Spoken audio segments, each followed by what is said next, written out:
Les peintures de Michel-Ange. Et nous voilà à Rome à l'époque de la Renaissance en 1510 exactement, commente Yoko. Allons voir la chapelle Sixtine. Pas si vite, répond Georges. Tu t'es moqué de nos suggestions tout à l'heure, mais tu n'en as proposé aucune. Michel-Ange ne peignait sûrement pas avec un long pinceau ni pêchait sur des échasses. Je dirais qu'il était assis sur une balançoire, répond Yoko. Tout rien de la drôle d'idée, mais soudain des cris les interrompent. Au secours, c'est une catastrophe, un drame, une tragédie. À l'aide, aux voleurs, clame la voix. J'ai l'impression qu'on a besoin de nous, dit Yoko.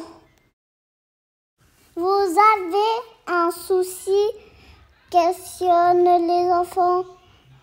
Un souci bien pire que ça, la commande du maître a disparu. Quelle commande demande Mehdi. Les peintures, les pinceaux, gémit le marchand. Le maître ne me pardonnera jamais. Le maître? Quel maître? Interroge Georges. Elle était où cette commande? Questionne Mehdi. Elle se trouvait là posée sur cette chaise, prête à être livrée. Et elle ressemblait à quoi? Poursuit Yoko. Une boîte grande comme ça, répond le marchand, en ouvrant les bras bien emballés. Et entourée d'une ficelle, elle a été volée, c'est certain, et le voleur n'a pu filer que dans cette direction.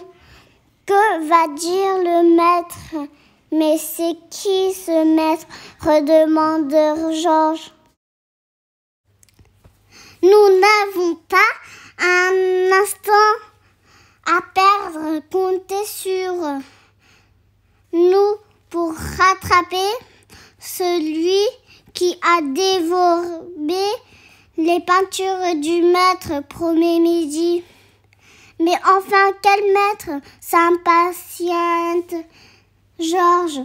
Nos 4 amis, à la poursuite du mystérieux voleur, débouchent sur la Piazza Navona. Dites, ça ne vous tenterait pas une bonne glace sur Guerre Cléa? Tu crois franchement que c'est le moment? Progresse Mehdi.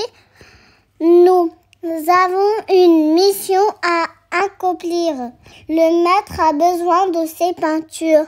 L'un n'empêche pas d'autre, bourgonne Yoko. Mais enfin, qui est ce maître? Rousperte Georges. Auriez-vous vu s'enfuir quelqu'un en portant un paquet entouré d'une ficelle? Demande Mehdi. Quelqu'un? Non. Mais un chien? Oui, répond le glacier. Il est passé par là. Il était comment ce chien? Très joyeux. Un gros chien au pelage touffu, noir et blanc. Là-bas, je le vois, s'écrie Georges. Les enfants s'élancent à sa poursuite, mais le chien, très joueur, ne semble pas du tout disposé à rendre le paquet. Arrête-toi, crie Yoko. Cléa imite un aboi pour la madouer et peine perdue. Le filou disparaît derrière une fontaine. Approchons tout doucement pour ne pas lui faire peur, chuchote Mehdi. Loin d'avoir peur, le chien saute gaiement dans l'eau avec son précieux paquet et éclabousse tout le monde. Je ne m'attendais pas à cela, soupire Yoko. Mais je dois reconnaître que ce mélange de couleurs est assez joli. Oh là là! La commande du maître, s'écrie Cléa. Mais quel maître, vis-tu, père Georges? Baptisto, s'écrie une voix. Quelle bêtise as-tu encore faite? Tu es vraiment incorrigible. C'est votre chien? Demande Yoko. Tout essoufflé, le marchand de couleurs arrive à son tour sur la place. Maître Man, je suis désolé, s'écrie-t-il. C'est vous le maître? Questionne Mehdi. Et nous sommes donnés tout ce mal à cause de votre chien. Mais c'est qui ce maître à la fin? Grommelle Georges à l'oreille de Yoko. Je me présente. Michel Angelot, mais on m'appelle aussi Michel Ange. Artiste peintre à votre service. Je suis désolée, mon Baptisto est un terrible farceur. Mais il est si drôle, il me rend la vie très joyeuse. Comment pourrais-je me faire pardonner les tracas qu'il vous a causés? Mehdi se penche à l'oreille du maître et lui glisse quelques mots. Je vois, suivez-moi, approuve Michel Ange en riant. C'est beau, n'est-ce pas? Dit le peintre. Plus que cela, c'est magnifique, répond Yoko. C'était évident. Comment n'y avons-nous pas pensé?